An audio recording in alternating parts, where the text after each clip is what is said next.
శ్రీ కనకమహాలక్ష్మీదేవి ఆలయం కథ. విశాఖపట్నం.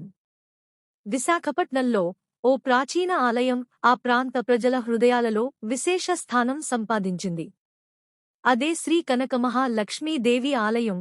రాగినేపల్లి వీధిలో బురుజుపేట వెలసిన ఈ దేవాలయం నిత్యం లక్షలాది భక్తుల ఆరాధనకు కేంద్రబిందువుగా నిలుస్తోంది. ఈ అమ్మవారు విశాఖపట్టణ దేవతగా పరిగణించబడుతూ పట్నం తల్లి గా ప్రజలు భక్తిపూర్వకంగా పిలుస్తుంటారు. ఆలయ పురాతనత, ఆది కాలపు చరిత్ర.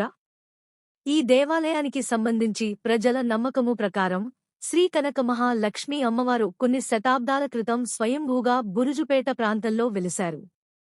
ఆలయంలోని విగ్రహాన్ని ఎవరూ మానవ హస్తంతో తయారు చేయలేదని, అది భూమిలో నుండి సహజంగా ఆవిర్భవించినదని స్థానికులు చెప్పుకుంటారు.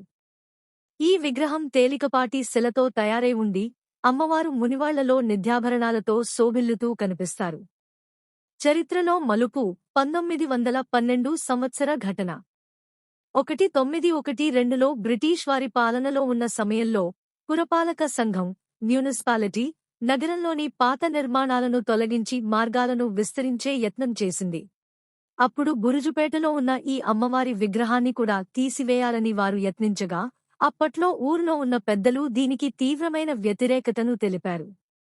కాని అధికారుల ఒత్తిడితో విగ్రహాన్ని తొలగించి మున్సిపల్ కార్యాలయ ప్రాంగణంలోకి తరలించారు. విగ్రహాన్ని తొలగించిన వెంటనే నగరంలో అనేక అపశకునాలు, వ్యాధులు, ప్రమాదాలు చోటు చేసుకున్నాయి. ప్రజలలో ఆందోళన పెరిగింది. అప్పట్లో జ్యోతిష్యులు, పండితులు చెప్పిన ప్రకారం పట్టణ దేవతను ఆమె స్వస్థలమైన బురుజుపేట నుండి తొలగించడం వలన ఈ విపత్తులు వచ్చాయని నమ్మకం ఏర్పడింది. తక్షణమే విగ్రహాన్ని తిరిగి తీసుకువచ్చి పునఃస్థాపన చేశారు. ఆలయ నిర్మాణ పునరుద్ధరణ. 1912లో అమ్మవారి విగ్రహాన్ని తిరిగి స్థాపించాక భక్తుల అంకితభావం పెరిగింది. ఆ తరువాత శ్రీ కనకమహాలక్ష్మీ దేవస్థానం కమిటీ ఏర్పడింది. ఆలయ పునర్నిర్మాణానికి, జాతరల ఏర్పాటుకు, అన్నదాన కార్యక్రమాలకు పెద్దపీట వేసింది. ఆలయం తక్కువ ఖర్చుతో లోకల్ శిల్పకళతో నిర్మించబడింది. ఆలయం ముందు వీధిలో అమ్మవారికి నిత్యపూజలు, మంగళహారతులు జరిపేవారు. జాతరలు, సంక్రాంతి ఉత్సవాలు. ప్రతి సంవత్సరం మాఘమాసంలో అమ్మవారికి విశేష పూజలు నిర్వహించబడతాయి. దీన్ని మార్గశిర మహోత్సవం అని పిలుస్తారు. ఈ జాతరల సమయంలో లక్షలాది మంది భక్తులు అమ్మవారిని దర్శించుకుని తమ కోరికలు తీర్చించుకోవాలని కోరుకుంటారు. మహిళలు ప్రత్యేకంగా కుంకుమార్చన చేస్తారు. ఇవి కాకుండా నవరాత్రులు, దీపావళి, లక్ష్మీ పూజలు, కార్తీక దీపోత్సవాలు అమ్మవారి ఆలయంలో ఘనంగా నిర్వహించబడతాయి. అమ్మవారి రూపం, భక్తుల విశ్వాసం. శ్రీ కనకమహాలక్ష్మీ అమ్మవారు పసుపు రంగుతో కూడిన ఒక నీలవర్ణి శిలపై స్వర్ణాభరణాలతో శోభిల్లుతూ దర్శనమిస్తారు. అమ్మవారి చేతులలో పద్మము, గద, కంఠలో స్వర్ణహారాలు ఉంటాయి.